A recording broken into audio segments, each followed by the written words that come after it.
A gente vai abrir as atividades relacionadas às mesas, né? Agora a gente vai fazer essas propostas de atravessamento conversarem um pouco a partir de alguns convidados que a gente chamou para o evento. Então, essa primeira mesa é performatividades e visibilidades, né? São esses dois primeiros atravessamentos que a gente vai colocar para conversar. E eu queria chamar a professora Vera Palamin, da Faculdade de Arquitetura e Urbanismo da USP, e a professora Rita Veloso, da Escola de Arquitetura da UFMG, que serão as que vão fazer as apresentações dessa primeira mesa, se vocês já quiserem subir à mesa. E para debater, a professora Maria Angélica, da Faculdade de Arquitetura e Urbanismo da Federal de Alagoas.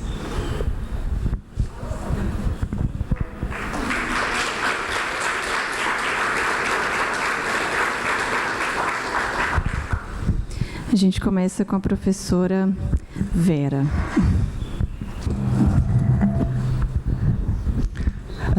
Bom dia a todos. Eu agradeço muito o convite da Fabiana e Paola por estar presente aqui nesse encontro e partilhar essa reflexão conjunta com vocês. Eu fiz uma reunião aqui de questões que eu estou estudando e tentei conjugá-las com o tema da mesa, né? Performatividades e visibilidades. Então, em 1548, Etienne de La Boétie escreveu O Discurso da Servidão Voluntária, um texto inaugural da modernidade ocidental acerca da liberdade como recusa do servir. Ele ali afirmou: são sempre 4 ou 5 que mantêm o tirano, 4 ou 5 que lhe conservam o país inteiro em servidão. Sempre foi assim: 5 ou 6 obtiveram o ouvido do tirano e por si mesmos dele se aproximaram. Ou então por ele foram chamados para serem os cúmplices de suas crueldades, os companheiros de seus prazeres, os proxenetas de suas volúpias e sócios dos bens de suas pilhagens. Estes 6 têm 600 que crescem debaixo dele e fazem dos seus 600 o que os seus 6 fazem ao tirano. Esses 600 conservam debaixo dele 6.000, cuja posição elevaram, aos quais fazem dar o governo das províncias ou o manejo dos dinheiros para que tenham na mão tenham na mão sua avareza e crueldade, que as exerçam no momento oportuno. Grande é o séquito que vem depois, e quem quiser divertir-se esvaziando essa rede, não verá os 6.000, mas 100.000, os milhões, que por essa corda agarram-se ao tirano, servindo-se dela como Júpiter em Homero, que se gaba de trazer a si todos os deuses ao puxar a corrente. Em suma, que se chegue lá por favores ou subfavores, ocorre que, afinal, há quase tanta gente para quem a tirania parece ser proveitosa, quanto aqueles para quem a liberdade seria agradável. Logo que um rei declarou-se tirano, reúnem-se à sua volta e o apoiam para participarem da presa e serem eles mesmos tiranetes sob o grande tirano. A noção de servidão voluntária associa-se à ausência do desejo de liberdade, o que para La Boétie é algo inominável. Que vício infeliz, diz o filósofo, ver o número infinito de pessoas não obedecer, mas servir, não serem governadas, mas tiranizadas, aturando os roubos, os deboches, as crueldades, não de um exército, mas de um só homenzinho, no mais das vezes o mais covarde da nação. Que monstro de vício é esse, que ainda não merece o título de covardia, que não encontra o nome feio bastante, que a natureza nega-se ter feito e a língua se recusa a nomear. O que faz com que tantos queiram servir a um? Buscar a origem da servidão é também buscar a origem da própria tirania, pois os tiranetes, que são seu espelho perverso, engendram e constituem o tirano, que no mais das vezes é um homem solitário e infeliz, e vive do medo dos seus súditos. Antecipando em alguns séculos o pensar sobre a alienação, em que os homens obedecem não de modo forçado, mas voluntariamente, Lavoisier afirma não ser suficiente dizer que os homens obedecem por costume. O costume de servir é um modo de esquecimento do próprio ser. Entorpece os sentidos, esconde a verdade, na medida em que é naturalizado, e leva ao esquecimento da liberdade. Se um país não consente a sua servidão, o tirano se anula. Ideia essa que Lavoisier reitera em sua afirmação de que, eu cito, ao tirano não se deve tirar-lhe coisa alguma, e sim nada lhe dar.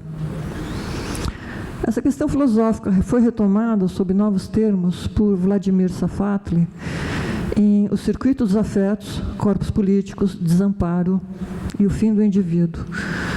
Como se pode observar na seguinte afirmação, ele diz: nunca seremos capazes de pensar novos sujeitos políticos sem nos perguntarmos inicialmente sobre como produzir outros corpos.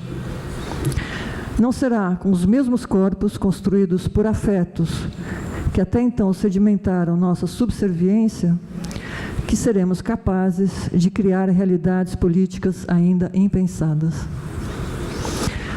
Os circuitos de afetos são parte fundamental do social, de suas normatividades, formas de vidas e conflitos. Certos ordenamentos vinculam-se a afetos e deles dependem para continuar. Quando esses arranjos são desfeitos, certos sentimentos esmaecem, tornam-se ausentes ou passam a circular de outro modo. Temos presenciado isso atualmente no país, em meio ao movimento de decomposição de um modelo político e o derrubamento de certa condição social. Afetos ligados à aversão, ira, ódio, ofensa, apreensão e desalento movimentam-se sob novos fluxos e intensidades no plano coletivo, midiático e nas redes sociais. Interessa a Safatli retomar os circuitos dos afetos em suas implicações políticas, em sua relação com o corpo político. A nossa sujeição é afetivamente construída. Nesse campo do corpo político, o medo tem um lugar privilegiado, algo destacado em Lavoisier e ratificado em Thomas Hobbes, em seu escrito sobre a matéria, a forma e o poder do Estado moderno, em Leviatã, em que ele afirmou: de todas as paixões, a que menos faz os homens tenderem a violar as leis é o medo. A reflexão de Hobbes, como se sabe, tratava da possibilidade de conflito perpétuo entre rivais, do homem lobo do homem, ou da guerra de todos contra todos. Porém, como visto em Lavoisier, o poder político não se funda exclusivamente no medo. Nele há também o desejo do gozo em ação na subserviência e na constituição da pirâmide do poder. Medo e esperança são afetos interligados em termos políticos e associam-se à temporalidade da expectativa, quer a expectativa do dano, ou, pelo contrário, a do surgimento de algo que salve ou liberte. A produção de outros corpos, de que trata Safatli, diz respeito, dentre outros aspectos, ao afastamento da forma de indivíduos em estado contínuo de conflitos de interesses concorrenciais, como é aquela dominante hoje sistemicamente. Essa possibilidade contrapõe-se à atual normalização dos corpos pelo dispositivo do rendimento, a qual está na base da subjetividade neoliberal. O sujeito neoliberal, ou neossujeito, nos termos do filósofo Pierre Dardot e do sociólogo Christian Laval, é distinto do sujeito calculador do mercado do século XIX e do sujeito produtivo do período industrial. O neossujeito é aquele competitivo, atuando em meio a uma lógica geral das relações humanas, submetidas à regra do máximo proveito. Dentre as novas estratégias mobilizadas nessa cultura concorrencial, algumas assentam-se também no medo. O medo social do desemprego, da efetiva precarização do trabalho, da diminuição das remunerações, ampliando-se no conjunto, a pressão cotidiana sobre os sujeitos. Porém, a novidade em relação às épocas anteriores É a modulação para que esses indivíduos suportem condições cada vez mais duras do mundo do trabalho, tendo como um dos seus eixos a produção de subjetividades empreendedoras que internalizam a condição de competição constante em suas condutas e comportamentos. Para que sejam bem-sucedidos, eles devem mostrar-se flexíveis, abertos às variações, exigências e incertezas do mercado e ao ritmo constante de aperfeiçoamento. No âmbito do trabalho, a ideia guia em termos sistêmicos é a eliminação da relação salarial, substituindo-a ao máximo pela contratação de serviços, projetos e tarefas por tempo determinado, modelando esse novo paradigma de cada um converter-se em uma pequena empresa. Múltiplos procedimentos são assimilados para tal finalidade, visando incrementar o domínio de si e a eficácia na relação com os demais. Esse paradigma pressupõe um trabalho de racionalização levado até o mais íntimo do próprio sujeito, uma racionalização do desejo, como propõe Dardot Laval, que associa-se à máxima produza cada vez mais e goze cada vez mais. Essa ideia de sempre mais sintoniza-se com a cultura da superação constante de limites própria à máquina econômica. Numa sociedade aberta, eu cito, todo indivíduo tem direito de viver como bem entende, escolher o que quiser, seguir as modas que preferir. A livre escolha não foi recebida inicialmente como uma ideologia econômica da direita, mas como norma de conduta de esquerda, segundo a qual ninguém pode opor-se à realização dos seus desejos. Essa organização flexível, que interioriza muito das exigências do mercado, faz com que o tempo cotidiano seja menos programável e o que torna os projetos a longo prazo cada vez mais difíceis. Além do afastamento dessa matriz de produção de subjetividade, um segundo aspecto a ser considerado na produção de outros corpos, tendo em vista o político, reside na instigante ideia proposta por Safatli de se pensar no afeto do desamparo como fundamento da produtividade de novas formas sociais. Isso nos interessa, sobretudo, nesse momento em que, muito infelizmente, o deletério governo central coloca a questão do desamparo em uma nova escala social, ampliando seus termos, seus atingidos e sua agenda. Inclui-se também aí a configuração de um desamparo de ordem jurídica, que tem significado a manipulação e produção de ilegalidades grosseiras, que dão sustentação à condição mais ampla de um estado de exceção em curso, conformando uma enormidade política e social.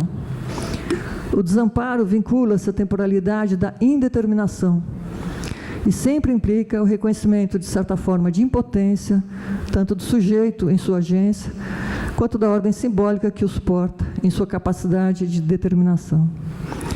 Mas como então pensá-lo como produtivo politicamente? A hipótese do filósofo em nada se aproxima à resignação, ao desencantamento ou à melancolia da acomodação. Pelo contrário, equivale à possibilidade de se desencadear, segundo suas palavras, um trabalho processual de conversão da violência de situações ou relações intersubjetivas que levam à paralisia de reações, por meio de um esforço de abandono da fixação à situação anterior, acionado por uma coragem afirmativa. A rigor é preciso compreender que há uma dimensão do desamparo que está presente em toda relação de alteridade. E isso tem sido muito enfatizado na filosofia contemporânea. A relação com o outro envolve uma tensão incontornável. Ao mesmo tempo em que a relação de autoridade nos constitui e é a base das dinâmicas sociais de reconhecimento, ela também pode ser aquela que nos despossui e nos desampara, quando nela efetua-se o que não nos reconhece e nos desvaloriza. Pode-se dizer que há uma zona de sombra, uma dimensão inescapável de vulnerabilidade nos encontros. Por isso, insiste Safatli, ele diz, a relacionalidade própria à condição humana não pode ser compreendida como garantia de cooperação. Há uma natureza despossessiva nas relações intersubjetivas que nelas pode vir a predominar, desenhando as situações que impedem e atualizam nossas capacidades. Mas há que se considerar a possibilidade de um engajamento diante da transfiguração dos impossíveis e impossíveis, ou seja, a chance de uma performatividade que abra um combate ao que nos despossui, ao que nos descontrola e nos desampara, o que vai de encontro à potência do performativo no político, como propõe a filósofa Judith Butler. Esse trabalho processual de conversão da violência, de modo a superar as situações de mobilização, e a coragem afirmativa, supracitados, atuam num terreno de combate ao individualismo possessivo e ao modelo substancial ou essencialista da identidade. No lugar da identidade como substância, como que subsiste por si mesmo, independentemente de todo acidente determinado, Butler trabalha com a ideia de identidade como resultado performativo. Como entender o performativo? Originalmente, a acepção de ato performativo ou ato de fala performativo provém do campo da filosofia da linguagem e do trabalho de John Austin. Diferentemente do ato que descreve ou relata algo, a acepção do ato de fala performativo associa-se à realização de ações, a uma certa forma de agir, de operar, e sua eficácia depende diretamente das circunstâncias em que ocorre, podendo tornar-se sem efeito se estas forem inadequadas. Alguns exemplos clássicos são afirmações como: eu condeno a 30 dias de suspensão, eu perdoo, é proibido fumar neste local. Mais do que dizer algo, a situação após tais enunciações feitas muda para outra coisa, desde que essas enunciações sejam executadas em contextos propícios a isso, que as validem. Judith Butler, preocupada filosoficamente com os modos de subjetivação, propõe pensar a identidade de gênero como performatividade. Seu trabalho filosófico distancia-se da metafísica da substância, trabalhando a desnaturalização do conceito de gênero e a ultrapassagem da formulação de que o sexo natural e o gênero socialmente construído. Essa formulação assenta-se na ideia de que o gênero decorre do sexo, vínculo que Butler desconstrói. Não há conexão determinada entre gênero e sexo.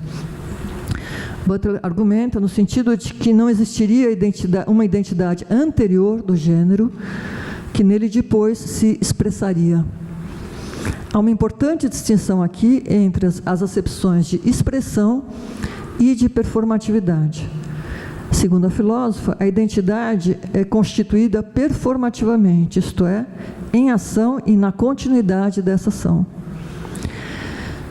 Retomando e alargando a acepção de Maurice Merleau-Ponty do corpo como conjunto de possibilidades continuamente realizáveis, Butler associa a performatividade do gênero ao que ela denomina como uma ontologia dos gerúndios.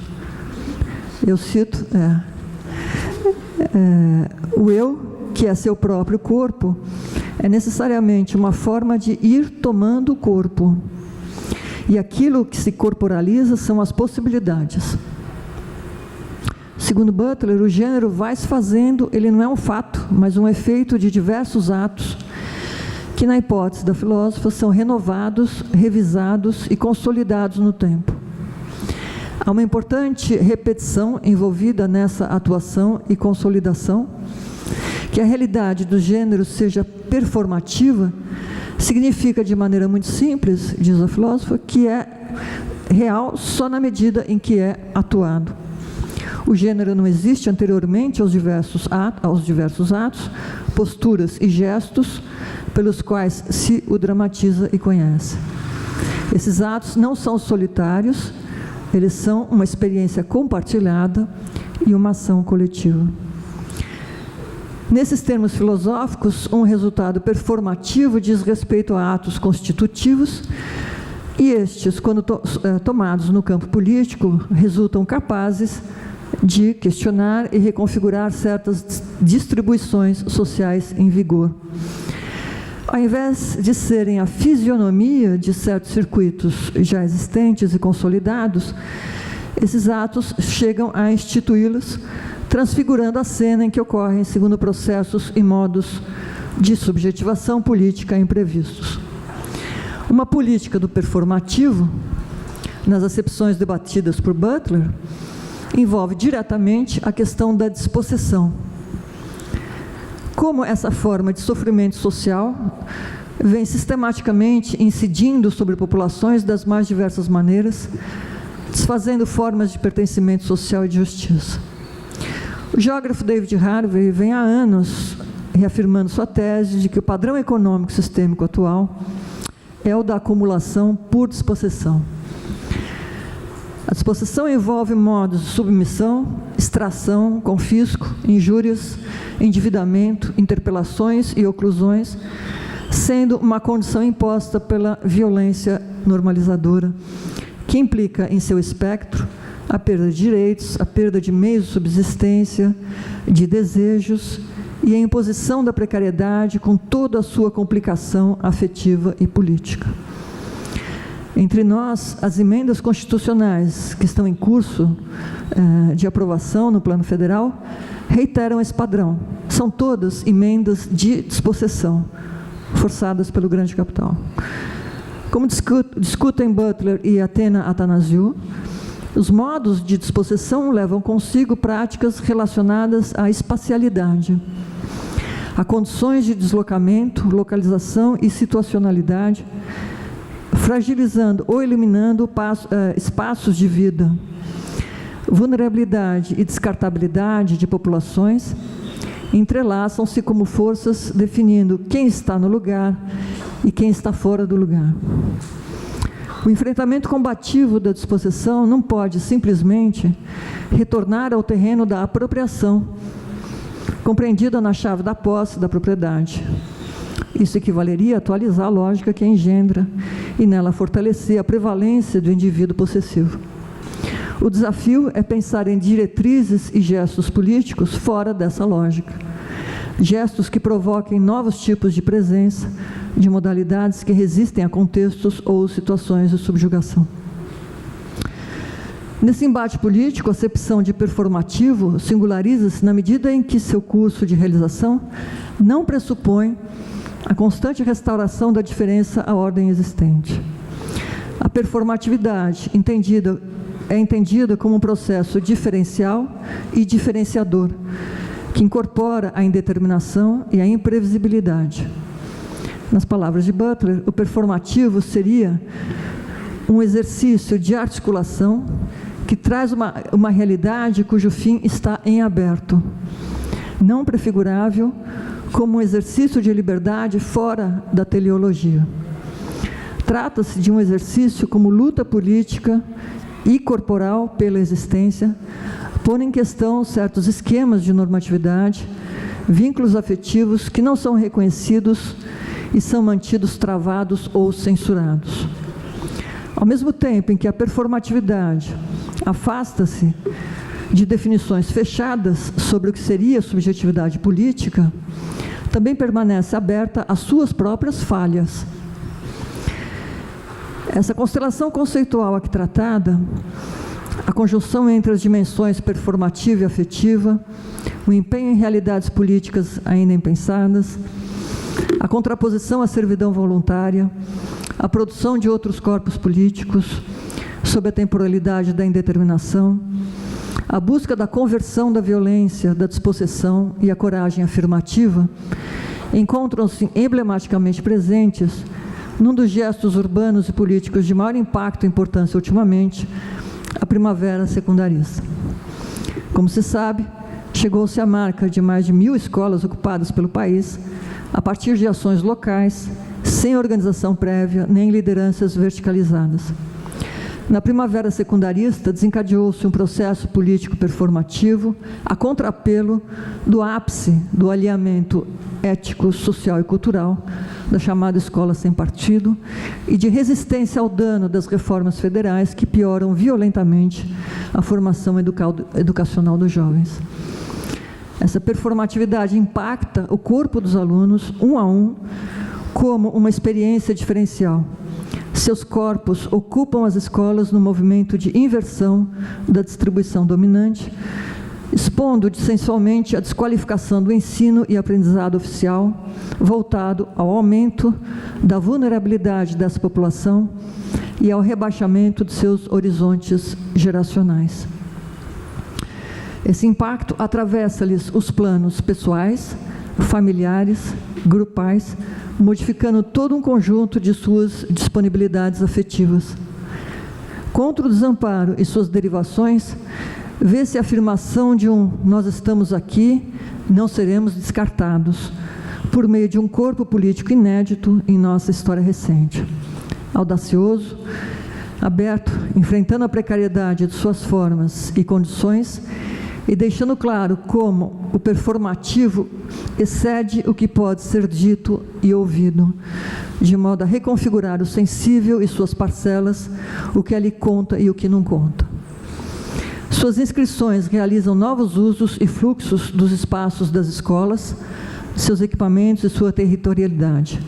Há um desmanche de rotinas e de obediência repetitiva em prol de acertos diários, feito entre os integrantes protagonistas desse corpo coletivo político local. Nada parece como já pronto, já feito, já decidido, o que em cada escola exigiu a recalibragem de suas práticas internas e o reconhecimento das potencialidades dos espaços e suas reciprocidades pelos próprios alunos. Sem me estender nos múltiplos aspectos de interesse a serem refletidos sobre a primavera secundarista, eu gostaria de concluir atentando ao modo como esse processo mostra uma questão crucial da relação entre performatividade e visibilidade, tema dessa mesa. Nesse momento do ambiente político do país, e que testemunhamos a falência generalizada da matriz de representação ligada ao regime oligárquico, em que a lógica de produção de valor e acumulação do capital imobilizaram na prática a classe trabalhadora e o precariado, vemos atos de negação conformarem-se em agentes em escalas inesperados como estes. Milhares de estudantes do segundo ciclo, performando sua maioridade política.